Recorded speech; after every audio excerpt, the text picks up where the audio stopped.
Alright, so good evening, everybody. My name is Charlie, I'm Elijah, what's up? and we're going to be talking to you guys, having a discussion about asexuality. Hopefully, we can inform you guys on what we was informed about. Give a better outlook on other people's sexualities, but we only gonna be talking about one. So let's get down right to it. Throughout life, we definitely have the relationships that we can't really do nothing about, such as our brothers, our sisters, our cousins. Whether we like them or not, we kind of got to deal with it. It's the inevitable. In class we've been speaking about a lot of type of relationships, but today, me and you, we're gonna be speaking on asexuality.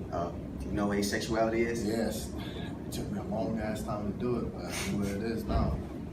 All right. So what is asexuality? Well, basically, I'm gonna give you the rundown of it. Asexuality is basically when a person will have no type of sexual desire or attraction to another person.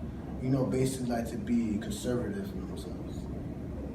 That's the same thing that I got. So and to my understanding from the article that I got, according to Vanessa Valens, or Anna Valens, excuse me, asexuals can neither experience sexual attraction or neither can they choose to. You get that?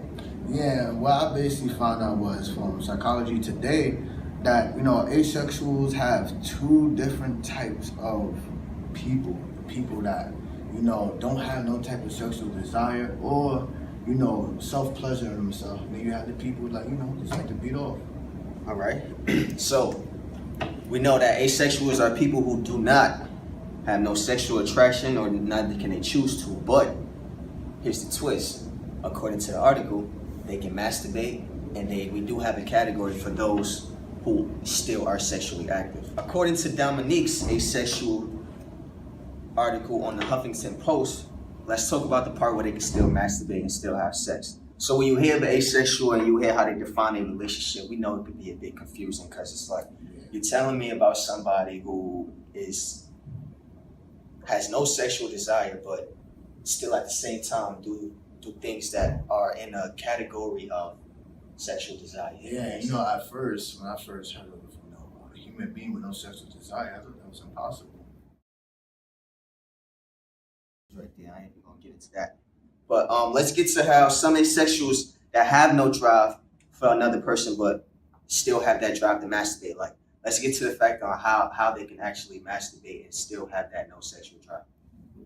The articles that I did my research on let me know that asexuals can still masturbate because they look at it as an itch. This is according to the University of British Columbia's University of Health Laboratories.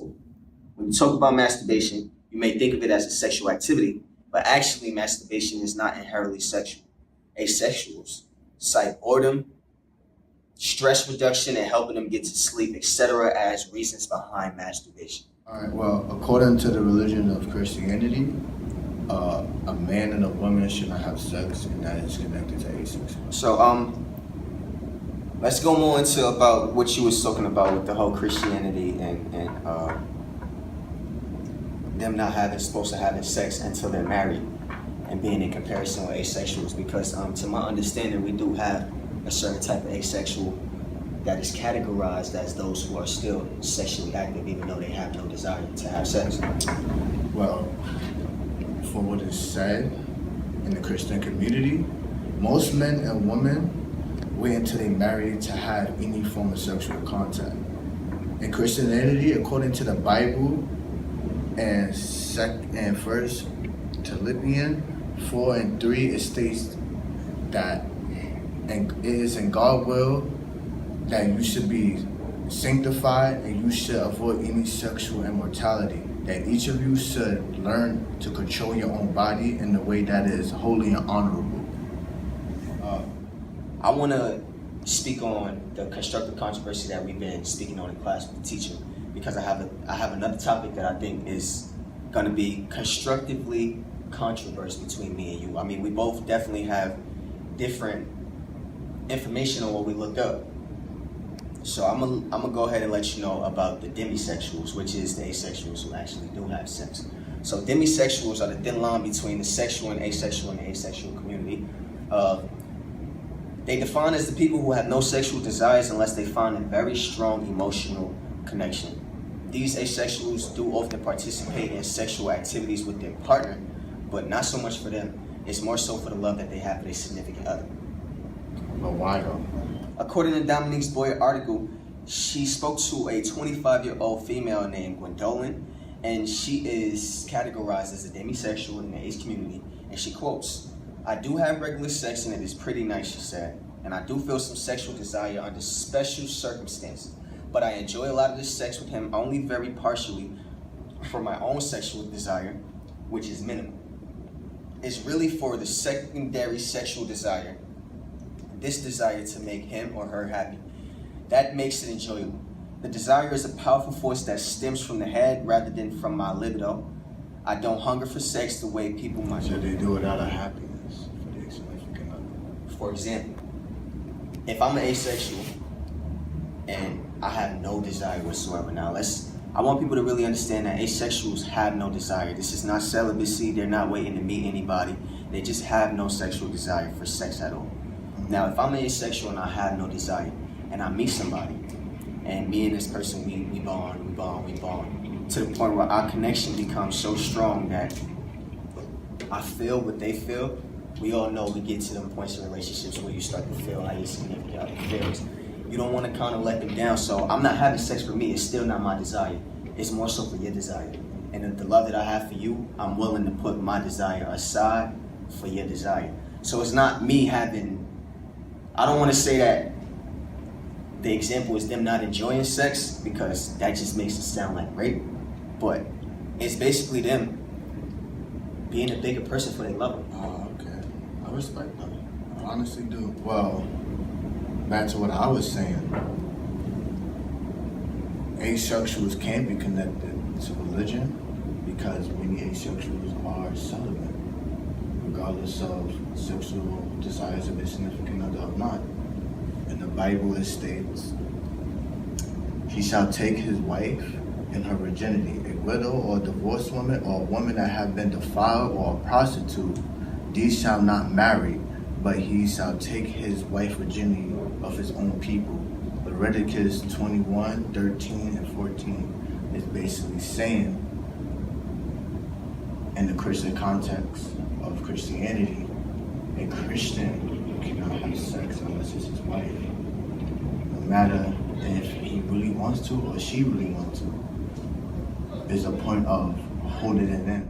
Okay, so now I feel like we got to the constructive controversial part of it, and I now understand how religion and asexuals can be in correspondence with each other. I hope you understand. Yeah, I definitely learned a lot. I didn't even know what a demisexual was until today. See, so I hope I did my part and my partner did his part. Definitely. And inform you guys on asexuality and asexuals in today's world. We are not done in a second. We do have a special guest that we will ask a couple of questions. At this time, we will be introducing our special guest. Hi. Jasmine Brown. What's up, guys? So, How you doing? So, do you know what an asexual is? isn't an asexual a type of person that has no sexual desires or needs for another person? Yeah. Okay. So, basically, I'm gonna ask you another deep question. Would you respect the fact if your partner is an asexual? Would you respect the fact where he not want to have sex with you? Would you still be with him, or would you just up and down? I mean, like, whew, you can still be in my life, but I highly doubt, because the type of person that I am generally, it's like you would have to have like some type of sexual craving or some type of sexual interaction with me. Like that wouldn't be based off like our relationship in a whole, but like it would be something that would have to be there in order to actually connect and grow as a human system. So, what if you've been with him for years? And then he just out of nowhere turned into an asexual? Yeah, or he just stopped losing sexual desire. I mean, well, it would still be the same answer because that sounds personal. Okay. You know? Okay. Do you consider asexuality and religion to be connected? I think religion and asexuality cannot be the same, but they have like certain things that make sense and they like connect together. Like it's a belief, And then also, it's not a belief, it's just like what you feel. Like, if you don't feel like being sexual with someone, you would feel not being sexual with someone. So it's like, yeah. Well, I respect. Yeah. That's a good respect. Thank you. Thank you. Give it up for Jasmine. Do we respect asexuals? Yes, we do. We respect Totally people. do. We respect everybody. People. Definitely. We want to Humans are leave. weird, but we do respect them. That's sorry. This is our podcast. Once again, my name is Charlie. My name is Elijah. This is our special guest, Jasmine, and we are Out of here. Good night.